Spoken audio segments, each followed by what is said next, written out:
এরপর প্রশ্ন হলো, মৃত ব্যক্তি যদি কোনো ওসিয়ত করে যান আর সেটা যদি মানতে না পারে, তাহলে কি মৃত ব্যক্তির কোনো ক্ষতি হবে? মৃত ব্যক্তির ক্ষতি হবে না, কিন্তু আপনার ক্ষতি হবে।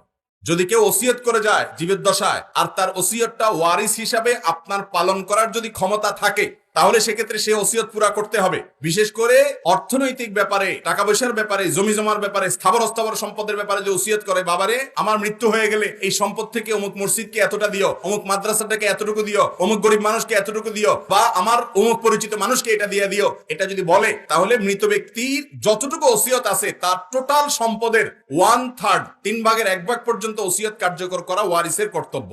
ফর এক্সাম্পল, আপনার বাবা দুনিয়া থেকে যাওয়ার আগে ওসিয়ত করে গেছেন, যা ওসিয়ত করে গেছেন সেটার ভ্যালু, সেটার দাম, মূল্য দাঁড়ায় হলো 2 লাখ টাকা, আর উনি টাকা রেখে গেছেন 10 লাখ টাকা। তাহলে 10 লাখ টাকার 1/3 হয় 3,33,000 সামথিং। তাহলে তিনি তো 2 লাখের ওসিয়ত করে গেছেন, তাহলে 3 লাখে এই 3,33,000 অর্থাৎ 1/3 এর ভিতরে আছে। তাহলে এই ওসিয়ত পুরা করাটা ওয়ারিসের উপরে ফরজ, ওয়াজিব, এটা তার উপরে আবশ্যক, এটা না করলে গুনাহ হবে। কথা কি বুঝাতে পারছি?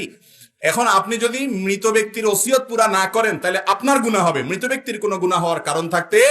তবে মৃত ব্যক্তি যদি কোনো অন্যায় ওসিয়ত করে, যদি বলে, বাবারে আমি তো মরে যাচ্ছি, আমার মরে যাওয়ার পরে তোমরা এখানে একটা সিনেমা হল বানাও, কথার কথা, এমন একটা ওসিয়ত করে ধুয়ে গেছে যে ওসিয়তটা অন্যায় ওসিয়ত, হারাম ওসিয়ত, তাহলে সেই ওসিয়ত পুরা করা ওয়ারিসদের জন্য জায়েজ নাই। কিন্তু বৈধ ওসিয়ত করলে সেটা পূরণ করার চেষ্টা করতে হবে যদি সাধ্যে থাকে। তার নিজের সম্পদের ব্যাপারে ওসিয়ত করে গেলে ওয়ারিসরা সেই সম্পদের ব্যাপারে গড়িমসি করতে পারবে। ভাইরা আমার, আমরা বেশিরভাগ মানুষ যারা সমাজে অবৈধ উপার্জন করেন, যত মানুষ আছেন, একেবারে সাধারণ রিকশাওয়ালা থেকে নিয়ে পদস্থ কর্মকর্তা পর্যন্ত যত মানুষ অবৈধ উপার্জন করেন, হালাল হারাম বাজ বিচার করেন না, এটা তারা কেউ নিজের জন্য করেন না, সবাই করেন হলো ফ্যামিলির জন্য। ঠিক না ঠিক? নিজের একটা পেটের জন্য মানুষ এত দুর্নীতি করে না। দুর্নীতি, অন্যায় উপার্জন এটা মানুষ করে কাদের জন্য ভাই? ছেলে মেয়ের জন্য, বউ বাচ্চার জন্য। ঠিক না ঠিক? কিন্তু এই ফ্যামিলি বা বউ বাচ্চা, এরা কিন্তু আপনার এই সম্পদ অবৈধভাবে উপার্জনের দায় কেউ নিবে, বরং আপনি যদি এই সম্পদ দান করতে চান তারা বাধা দিবে। ঠিক না ঠিক? আপনি জীবদ্দশা ওসিয়ত করে গেলে অনেক সময় তারা পূরণ করবে না, এর সম্ভাবনা অনেক বেশি। ঠিক না ঠিক? অনেক বেশি দান করলে বলবে, আব্বা এত দান করে কেন, এত কি দেওয়ার দরকার আছে, মানুষ কি এত দেয়? আপনি কিন্তু কষ্ট করে কামাই করছেন, বাদ সাধবে তারা। কিয়ামতের ময়দানে আপনার অবৈধ উপার্জনের চুল পরিমাণ দায়িত্ব কেউ নিবে না, আপনাকেই নিতে হবে, অথচ ভোগ করবে তারা। তো এর মতো বোকামি আর কিছু হতে পারে না। তো যাই হোক, মৃত মানুষের ওসিয়ত সন্তানরা পূরণ করতে হবে, ওয়ারিসরা পূরণ করতে হবে। উনার টাকা উনি ওসিয়ত করে গেছেন, আপনি আটকানোর কে? কিন্তু আমরা অনেকে আটকাই বা দিতে চাই না। এখান থেকে বোঝা যায় সন্তানদেরকে সম্পদের পাহাড় গড়ে তোলা, দিয়ে যাওয়া, বৈধ অবৈধ বিচার করা ছাড়া এটা নির্বুদ্ধিতা।